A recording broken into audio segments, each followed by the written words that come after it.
Kaugnay pa rin po ng balitang yan, gusto naman ngayon ng ilang grupo, kabilang na si Senadora Miriam Defensor Santiago, na ipatigil ang VFA o Visiting Forces Agreement. Live mula sa Quezon City, may report si Joseph Moro. Joseph? Sandra, yan nga yung gustong mangyari nitong si Senador Miriam Defensor Santiago na tapusin na yung Visiting Forces Agreement sa pagitan ng ating bansa at ng Amerika dahil dyan sa issue ng umunay pagtatapon ng toxic waste ng isang kumpanya na kinontrata ng Amerika. Pero para dun sa isang UP law professor natin nakausap, baka mas madaling sabihin yan kesa gawin. Muli na namang nabuhay ang mga sentimiento kontra sa Visiting Forces Agreement o VFA sa pagitan ng Amerika at Pilipinas dahil sa issue ng umunay pagtatambak ng domestic waste ng isa sa mga contractor ng Amerika, ang Glenn Defense Marine Asia Philippines. Si Senador Miriam Defensor Santiago ang sabi, panahon na para i-terminate o tapusin ang VFA. Because this time, we see that the so-called pivot to Asia, the Obama administration, might mean more marine pollution for the Philippines. It's turning into an international law problem. Kaya maghahain si Santiago ng resolusyon para imbestigahan ang umunay pagtatapon ng Glenn Defense Marine Asia Philippines ng domestic waste. Bukod kay Santiago, naghahain din ng parehong resolusyon si Senador Loren Legarda.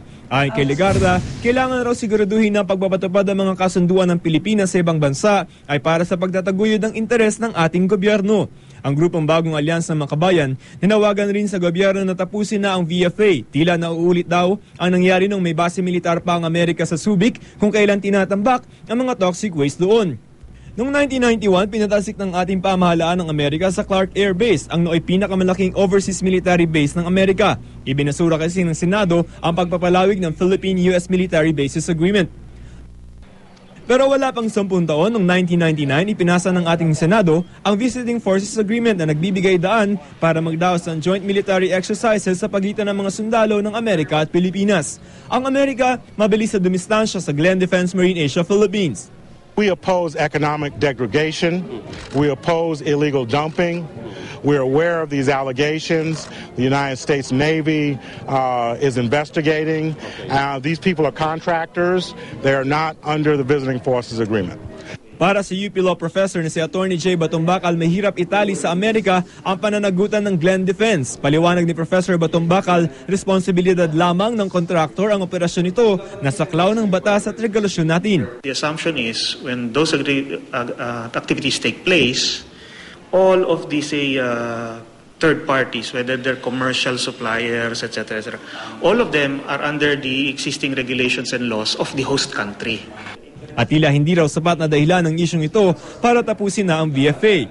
When it comes to liabilities for things like that, no, I mean, they can be dealt with and they should be dealt with really as a matter of maintaining the good relations between the two countries. Pwede sana tayo magmalaki if we had a good defense strategy and a good security policy to back it up. Ang palasyo na nindigang hindi kailangang i-terminate ang VFA.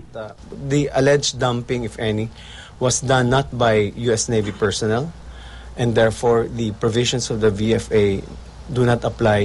Our position is that VFA need not be terminated. This was done by a third-party contractor. Sana sa ngayon ay patuloy na inimbestigahan ng mga otoridad yung insidente, no? Pero kung halimbawa na mapatunayan na meron niyang itinapon ng mga hazardous waste, ay pwedeng makasuhan ang Glenn Defense ng paglabag doon sa Philippine Clean Water Act of 2004. Sandra. Joseph, si Senator Miriam Defensor Santiago gusto niya na investigasyon, pero meron ding observation na cold naman to the idea yung ilang mga kasamahan niyang senador. Ano ba sinabi ni Attorney J. Batumbakal? May mararating ba talaga yung mga ganito investigasyon? Alam mo, okay, sa loob ng Senado may tatlo na nanawagan dyan, no? So sila Senator Legarda, si Senator Santiago, and Senator Coco Pimentel.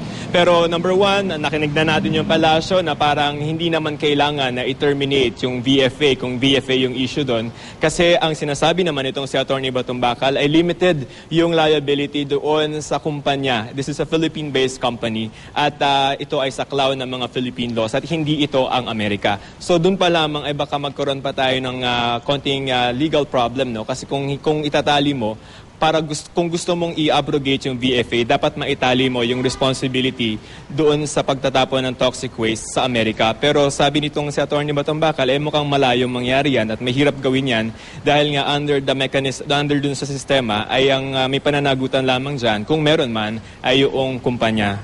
Sandra?